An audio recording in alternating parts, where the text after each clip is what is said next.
This is a post about abortion, something very uncontroversial that I think most people have some sort of opinion on.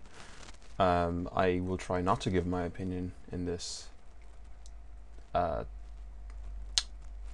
web video. Instead, I'm going to just discuss an element of the debate that was brought to my attention by a friend of mine, a guy named Michael Sands, and it concerns the notion of vagueness. I mean, a big part of the debate about abortion is, when does a person actually become a person? I mean, there's the debate over, is it the moment of conception? Is it when the nervous system develops, and so on? So obviously it's a very, very important question that scientists have struggled to answer. The religious declare they have an answer with little or questionable scientific evidence, to be fair.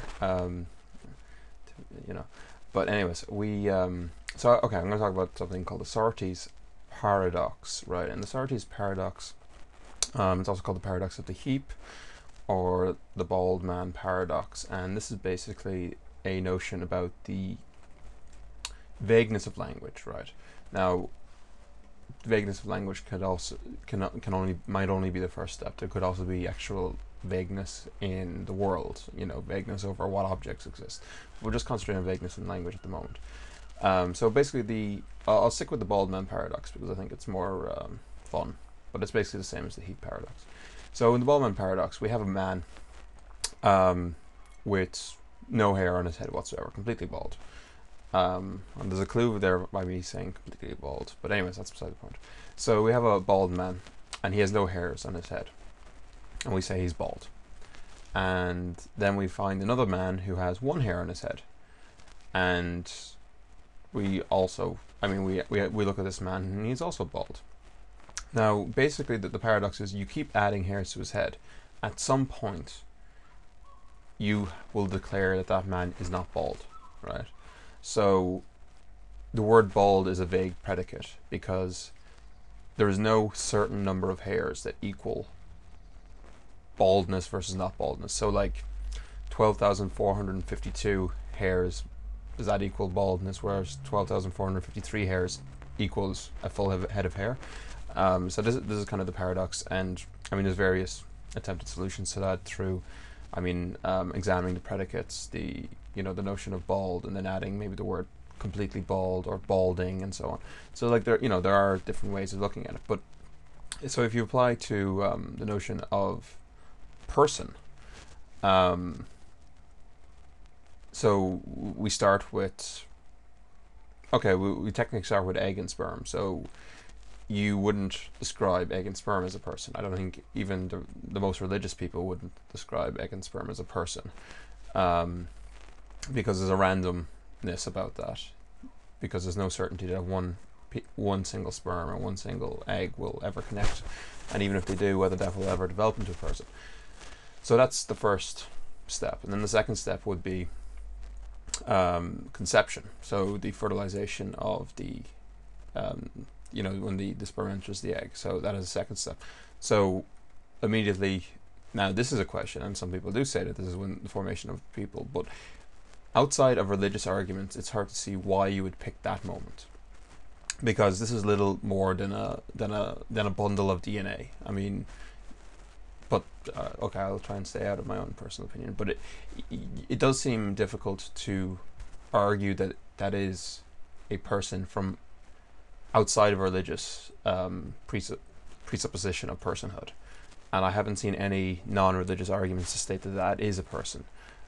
I'm sure there is, and if there is, let me know in the comments, but I'll leave that for now. So then let's say the second stage would be lodging on the wall of the womb wall. Then we'd have development of the blastocyst and so on, and all the way up through to full development and birth.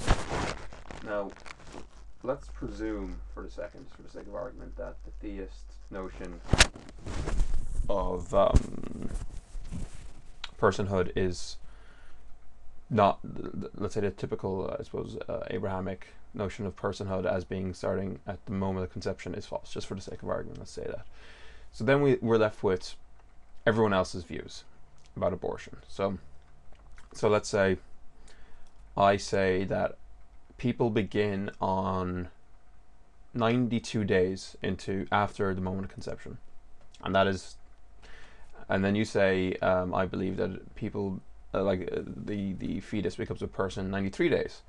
Now there is vagueness, and there is vagueness inherent about any sort of notion of personhood, because it's hard to see how science, I don't think it's a question science can answer, because it really is a question for philosophy. Because I mean, philosophy has as big a problem to describe what we would normally call a person. Well, let's say someone like myself, or whoever's watching this. Are you a person? Why are you a person? All of this. So like these notions of philosophy of mind are very, very big notions.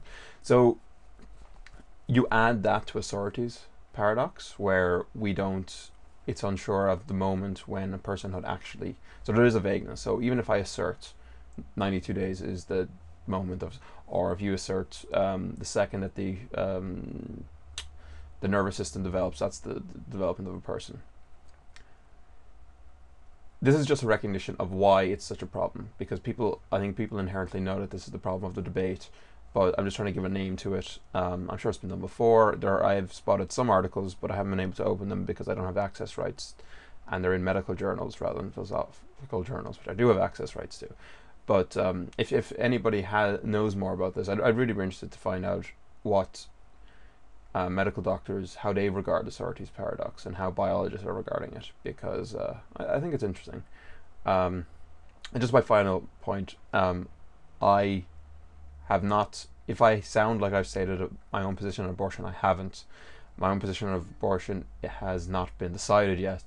All I will say is that because I am not a theist, it seems, and as I said, I don't see any arguments to say that conception is the moment of personhood.